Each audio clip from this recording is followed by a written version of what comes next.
Hey guys, just a few little Season 4 gameplay tips as Feral. Not really playing much at the moment, as you can probably tell from my gear, but firstly with Djaruun, a few things to know about it. So the effect, it has an internal cooldown of, if I remember correctly, it's 3/4 of a second, where Feral has a 1 second global cooldown, right? So there's a few effects that can make use of this. Feral Frenzy, it hits 5 times, so you can get 2 Jarn hits from 1 global.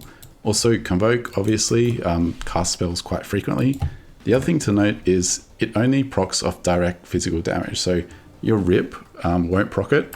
Primal Wrath will, because it does do direct damage, but Swarm won't proc it, and Lunar Inspiration won't proc it. So what you can do is, if you want, you can macro this to Feral Frenzy. It's on the same kind of 30-second interval with the tier set, so 2-minute 30 cooldown, 30-second Feral Frenzy cooldown, and if you're playing your rotation correctly, you Rip before you Feral Frenzy, so you don't have to worry about refreshing Rip while you have the buff up, and then obviously you get your extra use from Feral Frenzy, and then you Convoke as well, or at least when it lines up. So what that looks like is you do your regular opener, you Rip, you Swarm, and then you Feral Frenzy into Convoke, maximizing the uses basically. You don't want to refresh Rip until it runs out basically, and yeah, that's it. Now you can refresh Rip, you can cast your Swarm again. If your Swarm, like if it's later in the fight and Swarm is up during it, you can hold it. Depends, like if you need energy anyway, just cast it. Otherwise you can just hold it a few seconds till your buff is over. Now if you really want to min-max this weapon, what you should do is macro it to Berserk, so then you have more control over it. So you still Berserk Feral Frenzy, use like that, except afterwards you're going to have to press your Berserk keybind to use the weapon. Now the advantage of this is you have control of it, so if it's going to be your last use of Jarn, you want to hold it until it's a Convoke, Feral Frenzy Convoke, right? Because Convoke is going to get you extra hits from this weapon. Rather than, if you macro it to Feral Frenzy, your last use might be without a Convoke. So yeah, just kind of knowing your kill timer, and if the fight's almost over and Jarn's up, but then your Convoke is up in 30 seconds, you can hold it and then Berserk, Feral Frenzy, Convoke, and get a few extra hits, but really min-max. Also, a little min-max thing I used to do in Season 2 with this is if your effect is about to run out, and say your Djaruun effect that is, and say you're at 5 combo points, you're pooling for 50 energy, what you can do is you can send your bite early just to get another use out of this, because it's free damage.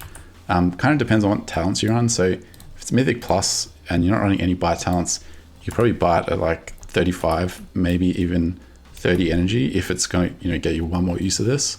But otherwise with Saber Jaws, probably only like 5 energy early, like 45, maybe with just TFP 40 or 35 or so.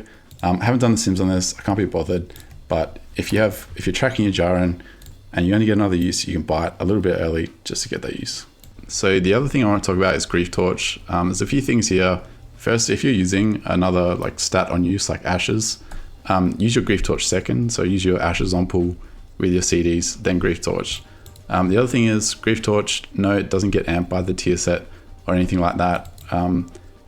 So don't use it while Burning Frenzy's up, ideally, unless someone's gonna die or you have no energy or something, but just wait until Burning Frenzy's over. However, if Grief Torch is the only on use you're running, put your bleeds up on your opener, then Grief Torch, and then after that use your CDs, just because you don't want to be channeling this inside of Smoldering Frenzy. One exception to the double trinket thing is probably Smolderon. Use Grief Torch on pull and then trinket in the first intermission burn if you're using Ashes, but that's just one fight. Also, Mythic Plus, Grief Torch, probably equal Biss with Ashes, probably even Biss in a lot of dungeons. You can run Grief Torch and Neltharians, or even Ashes and Grief Torch. So don't think this is only a raid trinket. Very good on a lot of fights where you need burst damage in quite a few of the dungeons. So yeah, Grief Torch, good pick. Also, there's currently a bug with Grief Torch where if you're moving really fast and the mobs you use it on are also moving, it hits a bunch of extra times and does insane damage, but it's very situational. So what that looks like is, yeah, I'm going to get the mobs moving, I'm going to hit dash, I'm going to Grief Torch, and as you can see, 21 hits, even that's kind of when I was testing that, I could get up to 25, 26. So it's pretty OP, but again, the mobs have to be moving, so you have to do it as a coordinated group, like tell your tank you want to move and move the mobs so you can grief torch, or you can do it while the tank's pulling mobs, like griefing mobs, but kind of troll. So that's there for you if you see the situation. Just hit your dash, hit your grief torch, and I think you have to be moving away from them as well. It's a little bit hard to replicate at first, but you get it. But yeah, that's everything with Jarn and grief torch. Pretty basic stuff, but a little bit of min-max you can try if you want. But yeah, thanks for watching, guys.